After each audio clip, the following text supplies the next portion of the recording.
damos la bienvenida y qué bienvenida. Es un honor para Uno más Uno contar con estas dos mujeres de la diáspora, una representación extraordinaria de la diáspora. Cada una tiene sus antecedentes, uno de sus padres o madre dominicanos, pero son académicas norteamericanas. Ginetta Candelario, que es socióloga y catedrática de Smith College en Massachusetts y autora del Negro detrás de la oreja, y ahora coautora también o compiladora de 100 años de feminismos dominicanos. Está acompañada de April Meyes, o Mayes, sí, también de padre dominicano, madre norteamericana, nacida en Estados Unidos, doctora en historia y especialista en estudios de género, sexualidad y etnicidad en Pomona College en California. Ella también es coautora de esta monumental obra, 100 años de feminismo dominicano, y autora de La República Mulata, clase, raza e identidad dominicana, unos temas que nos atañen tanto que bueno, que uno no puede esconder la alegría, la euforia que provoca tener a dos autoras de estos temas tan pertinentes en Santo Domingo. Pero bueno, vamos a empezar con 100 años de feminismo dominicano, situándonos de cómo es que nace, a ver si rápidamente pueden dar una visión para que la gente se interese en esta monumental obra. ¿Cómo nace el feminismo? ¿Por qué ustedes dicen que el feminismo nace en Puerto Plata y en el Cibao? ¿Qué es lo que pasa? Cuéntanos, Ginetta. Bueno, buen día, gracias a Ana Mitilia, a todos y todas que nos acompañan esta mañana. Es realmente un orgullo y un placer estar aquí con ustedes. El feminismo nace en Puerto Plata porque Puerto Plata es la cuna del liberalismo y la Segunda República. Los labores de Luperón y también sus colegas antillanos, Betances, Hostos, Martí, etcétera, y eran lo que estaban abogando realmente el movimiento de liberación y la formación de un Estado-nación republicano democrático. Y es ahí entonces también que las mujeres participan en ese proyecto de liberación nacional dentro de los vínculos internacionales, transnacionales, panantillanos. Entre ellas figuras como Mercedes Mota, Virginia Elena Ortega, etcétera. Y es por eso, son puertoplateñas, quizás no por nacimiento, pero ciertamente por formación intelectual política. Pero, ¿cómo nace esta monumental obra? Son 2 tomos, son 2 tomazos. Tomazos, ¿Qué, sí. ¿Qué le movió a decir, tenemos que hacer esto? Ajá. ¿Por qué? La doctora Magali Pineda. Sí, bueno, nace de nuestras experiencias como estudiosas académicas interesadas en el género, la historia de la mujer, porque entre las 3 tenemos más de 2 décadas trabajando en ese tema. Bueno, pero también nació en el momento en un seminario en 2011 que tuvo lugar aquí en Santo Domingo, un seminario intercambiando historias, historia, género y política en República Dominicana. Cuando Magali Pineda en un momento del seminario se levantó la mano y nos preguntó, pero ¿de dónde sacaron ustedes toda esa documentación? ¿Dónde están los archivos y cómo nosotras aquí en República Dominicana podemos acceder a esos documentos? Y de allí, bueno, como surgió la idea, nos ponemos a hablar y colocar la información que teníamos en mano en ese entonces. Y de allí, bueno, de los años trabajando en el archivo con estudiantes, con el equipo del archivo, colocando la documentación para mostrar que sí, aquí en la República Dominicana se puede hacer la historia de la mujer, historia de género. Y que el feminismo es autóctono de aquí, no fue importado de afuera, no fue una ideología, un pensamiento, una política extranjera, para nada. A pesar de que formaba parte de una política transnacional, transatlántica, pero es de aquí. Y entre nosotras teníamos miles y miles de documentos y el trabajo fue realmente elegir una pequeña selección, por lo que ustedes ven aquí es una mínima representación de las miles de páginas que se pueden publicar. Sí, aquí hay documentos de ¿cuántas mujeres? Bueno, y hay hombres también. 159 y 57 hombres también. Eso es sin contar, por ejemplo, si uno mira el índice onomástico, que es de 40 páginas, son centenares de mujeres, hasta 1000, que participaron de alguna forma o de otra en el proyecto feminista o los proyectos feministas del país. ¿Y cómo ustedes escogieron esas mujeres? ¿Cómo discriminaron quién va, quién no va? Bueno, esa es una pregunta muy interesante porque como historiadora yo a veces digo bueno, los sujetos me escogen a mí porque saltan del mismo archivo, o sea, porque yo no espero siempre encontrar lo que encuentro en los legajos. Entonces, en una parte había algunas sorpresas que encontramos, una documentación, pero por otra parte ya teníamos una idea de explicar el desarrollo y la evolución del feminismo, pero también de la participación de la mujer en el espacio público del país. Así que una criteria fue seleccionar documentos que sí hablaran sobre tener una conciencia, una crítica, un análisis sobre la situación, la condición de la mujer en la nación dominicana. Eso fue una criteria. La otra, había una tradición intelectual también que esas mujeres participaban y entonces otra criteria quizás era demostrar esa tradición. Aquí se ve muchos documentos sobre y por las mismas normalistas. Entonces queríamos enfocarnos en el esfuerzo de educar a la mujer y la importancia de la educación. Eso mayormente en tomo 1. Ya para tomo 2 había otra criteria y otras preocupaciones que queríamos tratar en este libro. Dos cosas. Bueno, primero quería señalar el activismo, vamos a decir, de los y las feministas. ¿Hacia dónde se orientaba? Más hacia la educación, a la política, a lo cultural. ¿Dónde había más presencia? O sea, yo creo que de las tres cosas, porque las normalistas, como señaló April, bueno, antes que nada quiero señalar que antes de Salomé, o al par con Salomé, estaba Socorro de Rosario Sánchez, que nunca se le ha dado realmente su puesto en la historia de la educación dominicana, ni en la historia de la liberación, porque Salomé es la primera que establece un colegio para niñas en Santiago, digo yo, escúchame, Socorro, y lo hizo realmente con poco apoyo, y pasó mucho tiempo trazando ese camino. Quien se reconoce siempre es Salomé, pero Socorro estaba ahí antes que ella y a su lado, o sea, también haciendo ese trabajo. Entendían estas mujeres que la educación es clave para la conciencia cívica, la conciencia de liberación para todos y todas. Así que tenían dos proyectos. Uno era establecer un cuerpo, un equipo de maestras, de normalistas, que pudieran difundir a través del país el conocimiento producido fuera del país, pero también el conocimiento autóctono de aquí, incluso el conocimiento de sus escrituras.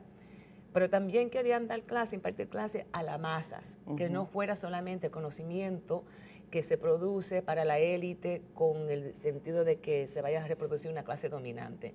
En esa primera etapa, realmente ellos tenían un proyecto de liberación generalizada. Entendían que el país sufría cuando la gran mayoría eran analfabetas, o no tenían capacidad ni entrenamiento en pensar críticamente en su bienestar y en su futuro.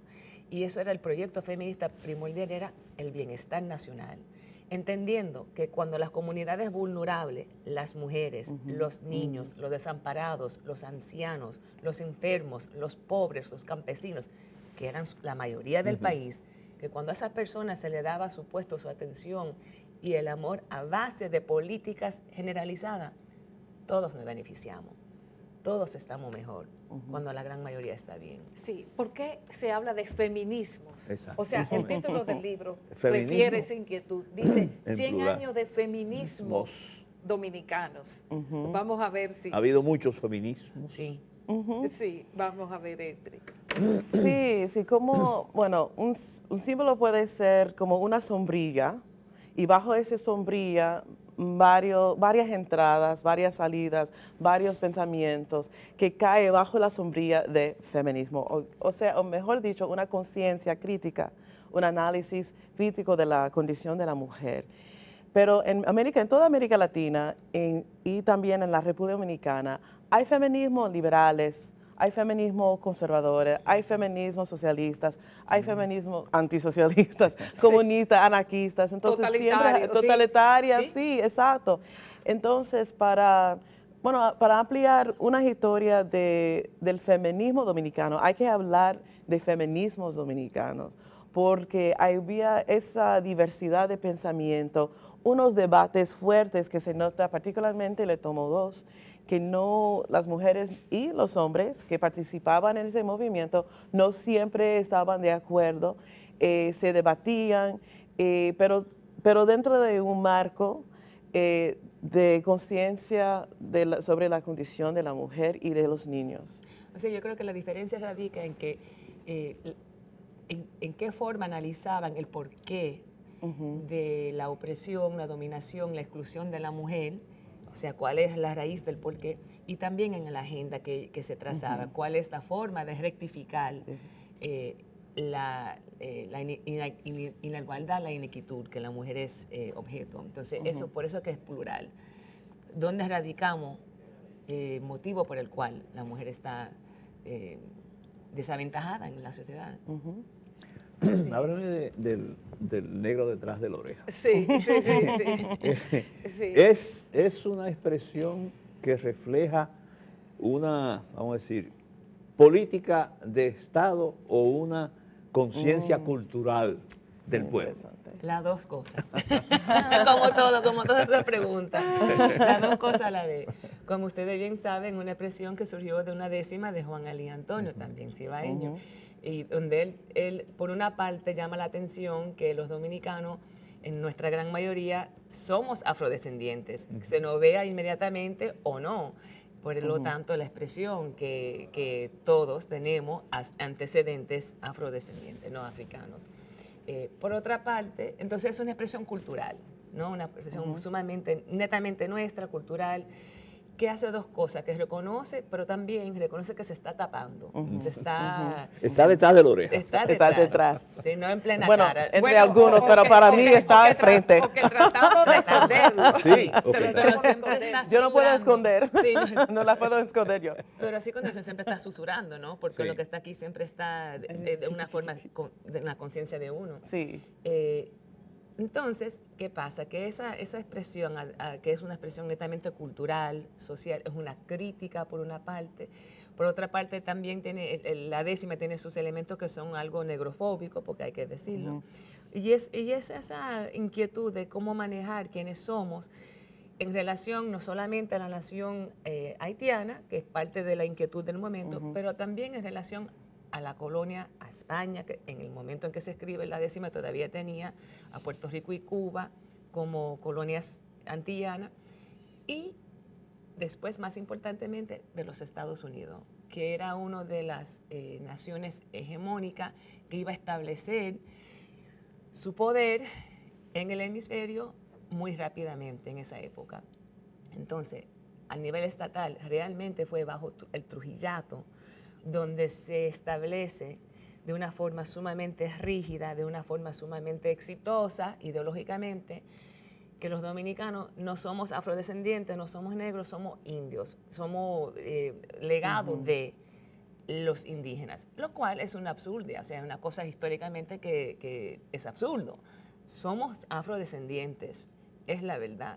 Somos mezclados, sí, pero tenemos que reconocer que esa mezcla no implica que hay que borrar nuestra historia y nuestra relación con la esclavitud y la liberación, porque esa es la otra parte, ¿verdad? Sí, También claro. somos beneficiantes de movimientos de liberación. Incluso el primer lanzamiento en contra de la esclavitud fue en esta isla y en esta parte de la isla, fue en Santo Domingo.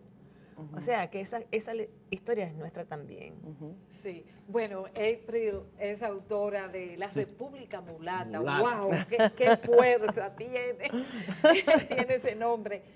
Y se llama República Mulata, clase, raza e identidad dominicana. ¿De qué trata?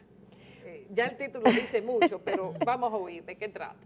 Bueno, el libro desembarca del punto de Ginetta Candelario en el sentido que cuestiona la posibilidad de narrar una historia del por qué ya para la era de Trujillo tenemos ese concepto de la nación que es blanca, que hacía el blanqueamiento. Blanqueamiento. Sí, exacto. Entonces, pero mí como historiadora, yo trabajo en el área de la historia social mi tesis del doctorado se trataba de la historia de San Pedro de Macorís. Entonces yo centro mi análisis en San Pedro de Macorís por dos razones, mayormente. La una es que en San Pedro tú tienes una población negra que no solamente es haitiana, pero afroantillana. Afroantillana, Entonces, correcto. la cuestión de negritud, bueno, se maneja un poquito diferente en esa región. Y también yo quería mover la cuestión de raza desde la frontera a otra región del país. También la segunda razón porque yo me enfoco en San Pedro de Macorís, porque tú también tienes unas entradas de muchos inmigrantes blancos, europeos Sí, algunos, sí, pero entre ellos, palestinos, sí, exacto, españoles. cubanos que son españoles o puertorriqueños que se hicieron españoles en San Pedro de Macorís. Por ejemplo, Juan Serrayé, que vino desde Ponce, Puerto Rico, pero cuando nació en Ponce, nació como un hombre, o sea, fue marcado, clasificado en el libro de bautismo como un hijo de color. Pero cuando vino a San Pedro de Macorís, ya era un hombre blanco. Porque era blanco.